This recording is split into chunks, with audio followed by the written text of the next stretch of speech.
আসসালামু আলাইকুম রহমতুল্লাহি ওয়া বারাকাতু। যে মা 10 মাস 10 দিন পেটে ধরেছে, গর্ভধারণ করেছে, চারটে চারটে সন্তান, এক সপ্তাহ খোঁজ নেন নাই, মা মরে পইছে পোকা হয়ে দুর্গন্ধ যখন ছড়ায় তখন প্রতিবেশী দেখতে পায়। তারপর কি হলো? তারপর তার লাশ দেখে যে এই অবস্থায়।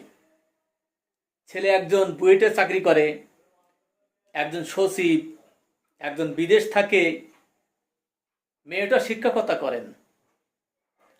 তো আমরা কেমন সন্তান? আমার প্রশ্ন আসে যে আমরা কেমন সন্তান যে মাকে খোঁজ নিলাম না, এক সপ্তাহের ভিতরে মা মরে গেছে, মারা যাওয়ার পরে দুর্গন্ধ বাইর হয়েছে, প্রতিবেশী দেখতে পেয়েছে। তাহলে আমরা কেমন সন্তান হইলাম, কেমন মানুষ হইলাম, কেমন লেখাপড়া করলাম, বিসিএস ক্যাডার হইলাম, শিক্ষক হইলাম, তাহলে কেমন শিক্ষক হইলাম? আমি ধন্যবাদ জানাচ্ছি, মনে করেছিলাম ভিডিওটা চাপা পড়ে যাবে। যে ভাইটি, এই যে উকিল সাহেব যেটা মামলা দিয়েছে কোর্টে, তাকে অনেক অনেক ধন্যবাদ। এবং বাবা মা যাতে অত্যাচারিত না হয়, ঠিক এমন আইন আমাদের দেশে পাশ করতে হবে। আসলে করবে কে? এ 54টা বছর শুধু নেতাদেরই ভাগ্য পরিবর্তন হয়েছে, জনসাধারণের কোনো কিছুই পরিবর্তন হয়নি। তাহলে চলুন আমরা একটু ভিডিওটি দেখে আসি। তিনি যেভাবে মৃত্যুবরণ করেছেন, আপনারা দেখেছেন যে তার ঘরটি খুবই আবর্জনাপূর্ণ ছিল, নোংরা অবস্থায় ছিল এবং বসবাস অনুপযোগী ছিল। এবং যিনি নার্স গিয়েছিলেন এখানে, তিনি বলেছিলেন যে 1-2 বছর এই ঘরটি মনে হয় পরিষ্কার করা হয়নি। এই পরিস্থিতিতে, এই অমানবিক পরিস্থিতিতে মানবাধিকারের কোনো চরম লঙ্ঘন হয়েছে কিনা এটি নির্ণয় করার জন্য আমরা তদন্ত চেয়েছি। জাতীয় মানবাধিকার কমিশন, আপনারা জানেন, রয়েছে আমাদের বাংলাদেশে। জাতীয় মানবাধিকার কমিশন এই বিষয়টিকে তদন্ত করে তারা নির্ণয় করবে যে এখানে এই বৃদ্ধা নূরজাহান বেগম, ওনার মৃত্যুতে কোনো মানবাধিকারের লঙ্ঘন হয়েছে কিনা। দ্বিতীয়ত আমরা চেয়েছি যে তিনি যে মৃত্যুবরণ করেছেন, এখানে মৃত্যুর সঠিক কারণটি নির্ণয় করার জন্য।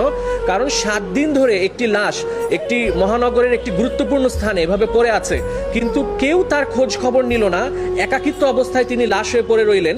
এই বিষয়টি তদন্ত করে আমাদের ফৌজদারি, আমাদের দণ্ডবিধিতে যে অবহেলাজনিত মৃত্যু হয়েছে কিনা সেটি নির্ণয়ের জন্য। এবং তৃতীয় যে বিষয়টি আমরা কোর্টের কাছে চাচ্ছি, সেটা হচ্ছে, আপনারা জানেন যে প্রত্যেক উন্নত দেশে কেয়ার গিভার, যারা বয়স্ক রয়েছেন, কেয়ার গিভার, তাদের পরিচর্যাকারী বা নার্স প্রদান করা হয় রাষ্ট্র থেকে। এটি রাষ্ট্র বা সরকারের দায়িত্ব যে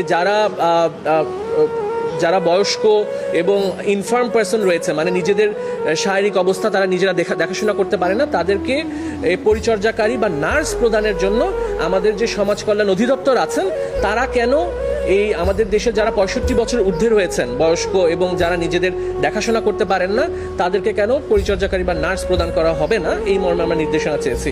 এই রিটটি আগামী সপ্তাহে হিয়ারিং করার জন্য আমরা আদালতে জমা দিয়েছি এবং আমরা আশা করছি যে আমরা এই রিটে আদালতে নির্দেশনা দিলে মৃত্যুর সঠিক কারণ।